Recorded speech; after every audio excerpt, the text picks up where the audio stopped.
Lila und Hobbs hocken auf dem Boden und haben die Kinderbibel vor sich.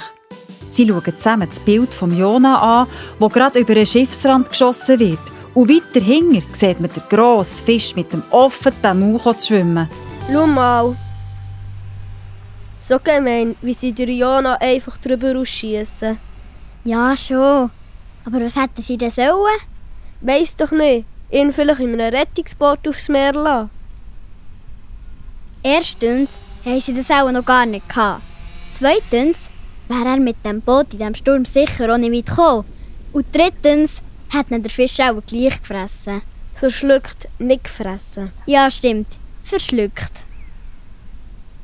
Weisst du, wie muss der Jona Angst haben in diesem Fischbauch innen? Ja, es muss stockdunkel da drinnen gewesen sein. Und gestochen hat es sicher auch. Und er hat nicht gewusst, ob er jemals wieder dort rauskommt. Aber Gott hat einen Plan gehabt.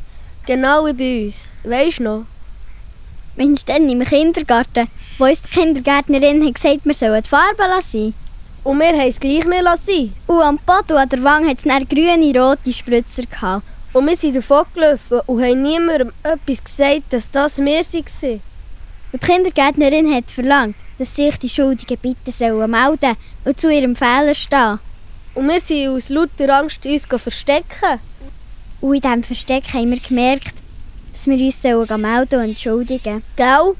Das war dann Gott, der uns das gesagt hat. Ich denke schon. Dann sind wir vorne zur Kindergärtnerin und haben ihr gesagt, dass das wir waren und dass es uns leid tut. Stimmt. Sie hat uns angelächelt, Danke gesagt und ist mit uns putzen. Wenn wir mit Gott durch unser Leben gehen, müssen wir nicht Angst haben oder uns alleine fühlen. Gott ist immer da, sogar wenn wir einen Fehler gemacht haben.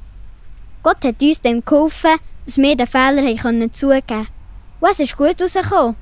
Zum Glück hat es im Kindergarten keine Fische gehabt. Warum meinst du? Sonst hat uns vielleicht einer verschluckt.